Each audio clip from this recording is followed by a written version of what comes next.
안녕하세요. 블록체인과 암호화폐의 미래를 믿는 사람 고란입니다. 지난주 첫 방송이 나갔는데 뜨거운 반응, 무려 유튜브 구독자 100명 돌파! 와. 네, 안녕하세요.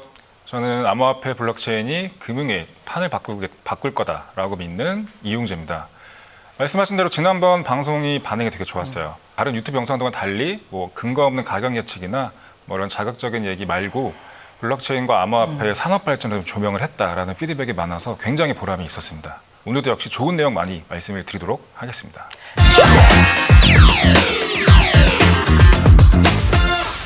핫 크립톡 시간 시작해 보겠습니다. 저 목요일 아침에 일어나 보고 깜짝 놀랐습니다. 이렇게 네. 가격이 업계 용어로 소위 떡락이라고 그러죠. 떡락을 했습니다. 떡락. 예, 영어로는 이제 블러드베스라고 하죠. 예, 피바다. 와, 진짜 빨갛게 이제 피가 넘쳐 흐르네요. 보시는 바가 지금 너무 빨간색이죠. 예, 저도 아침 일어나고 깜짝 놀랐는데 비트코인부터 해서 이더리움 대부분의 코인들이 많이 하락했죠. 예. 도대체 왜 하락한 건가요?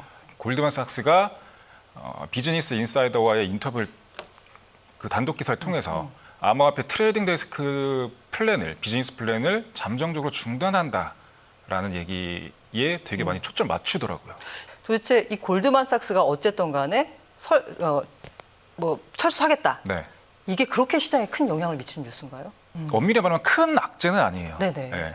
근데 이런 기관이 들어온다라는 거에 대한 기대감을 갖고 투자했던 단기 투자자들의 기대감이 좀 무너졌다고 볼 수 있는 거죠. 그래서 시장에서 이제 그렇게 좀 과잉 반응으로 받아들여졌는데 골드만삭스 같은 경우는 계속적으로 이 기관 투자 진입에 첫 테이프를 끊을 것이다라고 다들 예상을 했었고 이 뉴스에 숨겨져 있는 포인트가 뭐냐. 근데 그 이면에 진짜 골드만삭스가 진짜 이렇게 하는 게 맞냐. 그러니까 이면에 어떤 포인트가 숨겨져 있느냐를 보는 게 제일 중요하죠. 그래서 저희가 핫크립톡을 통해서 말씀드리는 거죠. 이게 바로 중요합니다. 바로 이 세상은 우리 쇼미더 크립톡 쇼를 본 사람과 그렇지 않은 투자자로 나눠서요. 보신 분들은 아마 이 뉴스의 이면을 해석하실 수 있을 겁니다. 자, 그러면은 어떤 포인트가 있을까요? 첫 번째는 골드만삭스가 암호화폐 트레이딩 데스크를 만들어서 실제적으로 이거를 거래하고 고객들한테 많이 제공하지 않더라도 이미 지금 기관 투자자들은 암호화폐 시장에 들어오고 있다고 보는 게 맞아요. 왜냐하면 지금 일반 법인들, 각종 투자 조합들, 그러니까 투자 조합이라 하면 그냥 말 그대로 조합원들이에요. 모여서 그냥 의사결정을 다 같이 하고 그 개인의 돈을 투자하는 거죠. 그래서 금융시장법에 저촉을 안 받아요. 그렇다면 두 번째 포인트는 뭐가 될까요? 두 번째 포인트는 골드만삭스가 얘기했던 내용을 좀 봐야 돼요. 그러니까 지금 보면은 트레이딩 데스크는 잠정적으로 중단을 했지만 암호화폐 수탁 서비스는 계속적으로 하겠다라고 얘기를 했었거든요. 근데 이런 비즈니스를 계속 한다는 이유는 이제 골드만삭스도 기관 투자자들이 이쪽에 진입을 할 수밖에 없다라는 그런 컨센서스를 공감하고 있는 거죠. 세 번째 포인트를 짚고 넘어갈 텐데 뭐가 있나요? 세 번째 포인트는 골드만삭스가 자기네들의 플랜을 잠정적으로 중단했던 원인을 꼽았는데 그게 다 외부 원인이었어요. 자체적인 이유가 아니라. 그래서 각종 SEC의 그런 법, 제도. 그러니까 얘네들도 비즈니스를 하고 싶긴 한데 계속 뭔가 매끄럽지 않은 거예요. 이걸 해도 될까? 눈치를 보는 거군요. 눈치를 보는 거죠. 그래서 근데 이런 거 단순히 외부 이슈로 돌렸다는 얘기는 내부적인 합의는 이미 이루어졌다는 얘기예요. 내부에서는 하고 싶지만 외부 여러 가지 규제 이슈 때문에 대놓고 이걸 한다라고 하기는 잠정적으로 중단하는 게 맞다라고 이제 뉴스에는 났었죠. 마지막 포인트가 어떻게 보면 제일 중요해요. 대부분의 투자자들이 아니면 언론에서 암호화폐 투자 시장에서 기관들이 들어올 거다, 들어와야 된다라고 얘기를 많이 해요. 근데 솔직히 이거에 대해서 얘네가 진짜 들어올까? 들어올 수 있을까에 대한 확신을 갖기가 어렵죠. 근데 그거를 기관들의 입장에서 생각을 하는 눈이 필요합니다. 그러니까 실제 전문 투자자들, 금융기관들은 얘네가 이걸 어떻게 보고 있는지를 파헤치는 게 되게 중요하죠. 기관 투자자들이 들어온다라고 예측을 하는데 그게 단순한 예측이 아니라 기관 투자자가 들어올 수밖에 없는 이유가 있다라는 설명인 건가요? 그러니까 골드만삭스 같은 경우는 굉장히 돈 냄새를 잘 맡는 투자 집단이죠. 그러니까 돈 냄새라고 하니까 약간 좀 단어가 그런데 귀신같이 돈이 되는 걸 아는 거예요. 촉이. 그러니까 골드만삭스가 하는 거는 다 따라 붙는다는 얘기죠. 골드만삭스뿐만 아니라 모든 기관 투자자들의 반응, 의도하는 바는 똑같습니다. 돈을 벌어야 돼요. 뭐니 해도 원하는 건 얘네들은 돈입니다. 머니죠, 머니. 그렇죠. 그러니까 돈이 되는 거는 무조건 해요. 근데 돈이 되는데 못 한다. 그럼 그거를 할 수 있게 만들 수 있는 힘이 있어요. 그러니까 얘네들이 뭐 유동성을 공급하고 시장을 만들고 네. 뭐 이런 거 뿐만이 아니라. 비즈니스 좀 세련되게 만들어주고 이런 것뿐만 아니라 얘네들은 시장을 만들 수가 있습니다. 그러니까 정부에 대응해서 뭐 투자자들이나 블록체인 프로젝트 업계를 대변해서 얘기할 수 있는 파워가 있는 거죠. 뭐 사실 기관들이 돈 냄새를 잘 맡으니까 네. 이 시장이 올라갈 것 같으니까 들어온다라는 그런 단순한 이유 말고 네. 또 뭔가 좀 심오한 이유, 그럴 수밖에 없는 이유가 있는 건가요? 네, 그럴 수밖에 없는 이유가 바로 뭐냐면 범위를 좁혀서 네. 이제 금융 투자 집단들이 네. 이제 이쪽에 투자를 왜 하려고 하냐면 일단 금융 투자업, 그러니까 투자 은행들 네. 비즈니스를 좀 살펴봐야 됩니다. 네네네. 얘네들은 이제 주식을 중개하고 네네. 주식 브로커리지를 네네. 하고 그다음에 금융 상품도 공급을 하죠. 다양한 파생 상품. 그다음에 뭐 직접 펀드도 운영을 해요. 네네네. 근데 문제는 제일 중요한 건 이런 금융 상품들의 기초 자산이에요. 네네.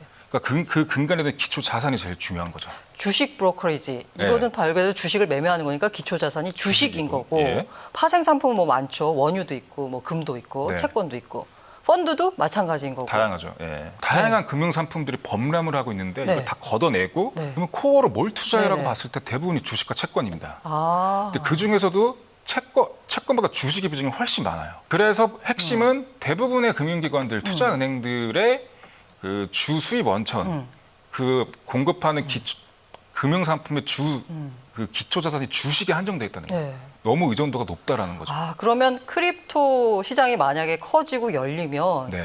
주식을 뭐 대체까지는 아니지만 주식을 약간 보완할 수 있는 아주 큰 시장이 하나 더 생긴다. 그쵸. 이렇게까지 봐도 예. 되는 건가요? 그러니까 그러니까 투자은행들이 네. 주식에 치우칠 수밖에 없는 이유가 있어요. 근데 그게 주식의 특성인데 네. 주식은 다들 거래해 보셨다시피 사기 되게 편합니다. 매수하기 편해요. 그러면 매도하기도 클릭 편하고. 하나면 되니까. 네. HTS로 클릭하면 바로 매수 매도 되죠. 그다음에 금융기관 입장에서는 이거를 주식 자산을 갖고 다양한 금융 상품을 만들기도 편해요.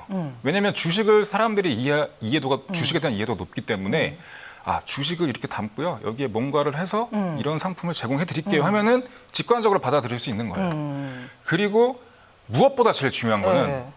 주식 관련된 그런 상품의 수수료가 높아요. 제일 수익에 제일 많이 기여를 하고 또 주식이라는 자산이 접근성이 너무 좋은 거예요. 네. 그러니까 자연스럽게 주식의 의존도가 굉장히 높아진 거죠. 그러니까 만약에 주식의 의존도가 너무 높다는 얘기는 이게 네. 시장에서 보자면 한 자산에 대한 의존도가 높다. 다른 말로 하면 리스크가 너무 크다라는 건데 주식이 포기할 수는 없는데 리스크는 크니까 네. 대신에 여기다 뭔가 딴 걸 섞어 넣으면 네. 리스크는 줄일 수 있고 맞습니다. 주식에서 취할 수 있는 이익은 그대로 취할 수 있다. 뭐 이렇게 네. 정리하면 되는 건가요? 네. 그러니까 투자은행들 같은 경우는 계속적으로 이걸 찾아왔어요.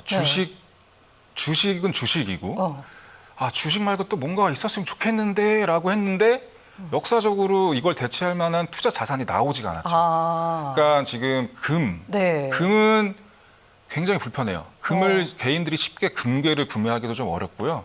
그거를 보관하려면은 1년에 수백만 원 네. 되는 보관료도 내야 돼요. 들고 가기도 어렵죠. 네. 그래서 뭐 집에다 보관한다? 그러면 그냥 휴가도 못 가는 거예요. 걱정돼갖고 줄도둑 때문에 그런 걱정 들고 갈 수도 해봤으면 없고. 좋겠네요. 네. 채권 같은 건 아까 말씀하셨지만 채권도 그 수익률이 너무 낮아요. 네. 그래서 전문 투자의 영역으로 보시는 게 맞아요. 그런데 이렇게 힘들어 하다가 그 투자은행들이 이제 2008년에 비트코인이라는 게 나왔네. 네. 이거는 그때만 해도 이거 될까? 뭐야? 뭐 이런 거. 그냥 개발자들이 자기네들끼리 뭐 사이버머니 뭐 이 정도로 치부하다가 점점 이게 가격이 올라가면서 이런 블록체인, 뭐 암호화폐에 대한 여러 가지 그런 논문이나 학술 얘기가 나오면서 관심이 엄청 많아진 거예요. 다시 생각해 보면 그 SEC나 네. CFTC에서 뭔가 얘기하는 그런 것들이 미묘하게 금융회사들의 진입을 염두에 두고 하는 맞습니다. 것 같은 것 아닌가라는 예. 생각이 드는데요. 미국 증권거래위원회에서 네네. SEC에서 비트코인이랑 이더리움을 증권으로 구별을 안 했어요. 일단 그게 첫 테이프를 끊었고 네네. 올해 말에 네. 상품선물거래위원회에서 시카고 상품거래소랑 옵션거래소를 통해서 이제 비트코인 선물 올해 말이 아니라 지난해 말에 지난해 나왔죠. 말이죠. 예. 그거를 출시하게 했었고요. 네. 그다음에 SEC가 지금 비트코인 ETF에 대해서 굉장히 심사숙고하는 것 맞아요. 이 자체. 다음 스텝이 바로 ETF인데 이 ETF는 뉴스만 나오면 떨어지는데. 그다음에 코인베이스가 기관 수탁. 네네네. 그다음에 골드만도 기관 수탁을 하겠다라고 얘기한 것 자체가 네. 이제 이 암호화폐 시장에 기관들의 진입 초읽기, 그러니까 들어올 수 있게끔 이제 판을 만들어주는 거죠. 그 넥스트머니에도 나왔는데 이 골드만삭스가 암호화폐 투자 분야에 이미 돈을 많이 쏟아 부었습니다. 네.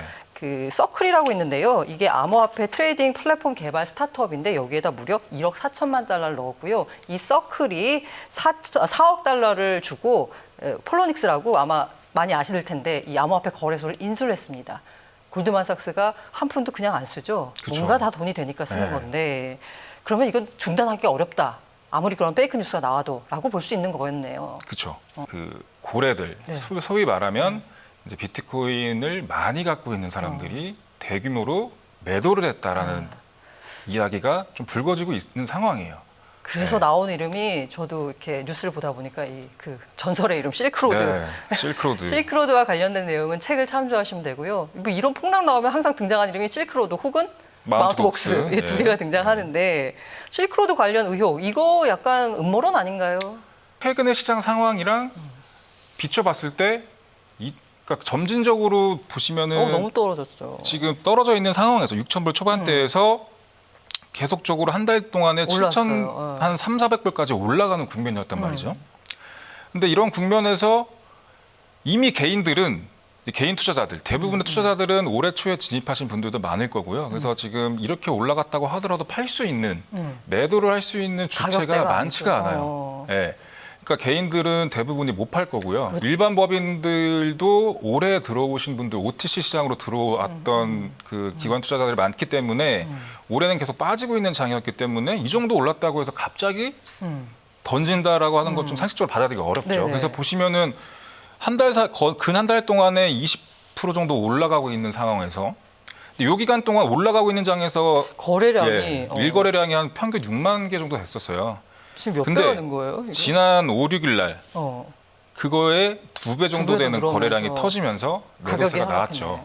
그래서 이런 의혹들이 많이 나오고 있는 상황이에요. 그러면 용재 씨가 개인적으로 보기에 이게 네. 음모론이 아니라 뭔가 진짜 근거가 있다 이렇게 판단하시는 건가요? 그런 것들을 생각해 볼 수 있다 정도. 그래서 지금 보시면은 레딧이라는 소셜 사이트에 그러니까 비트코인 관련된 유명한 소셜 사이트인데 여기 되게 많이 발전돼 있는데 여기에 되게 그 쉽게 말하면 우리나라 네티즌 수다대 같은 분들이 다 여기서 활동해요. 그런 것들을 다 추적해 봤더니 최근에 비트파이넥스나 바이낸스라는 글로벌 탑 거래소 주소로 이동됐다는 게 포착이 됐어요. 팔겠다라는 거죠. 팔겠다는 얘기죠. 네, 한마디로. 그래서 지금 실크로드 관련된 지갑에 추정되는 개수, 비트코인 개수가 네. 11만 개 정도 됩니다. 아, 그거 저 한번 가졌으면 좋겠네요. 그러니까 저희 책에서도 다뤘듯이 그 실크로드가 이제 FBI 조사를 받고 네네. 비트코인 압수를 다 당해서 당한 게 아니네요. 그게 한 17만 개 정도 됐는데 그만큼이 지금 그 관계자들의 지갑에 있다라고 추정이 되는 거죠. 이제 그런 것들이 시장에 언제 나오냐 매물로. 물론 나와서 누군가 받아주겠죠. 지금 비트코인의 시장성이나 미래 가치를 봤을 때는. 근데 단기적인 충격은 불가피하다. 예, 이런 것들을 좀 유념하셔서 좀 시장을 보시는 게 좋을 것 같다라는 생각이 드네요. 네, 정말 다른 뉴스에서는 볼 수 없는 소식 우리 핫크립톡 쇼미더 크립톡 쇼에서만 볼 수 있고요. 다음번에도 저희가 뉴스 그 이면의 뉴스를 핫크립톡에서 전달해 드리도록 하겠습니다.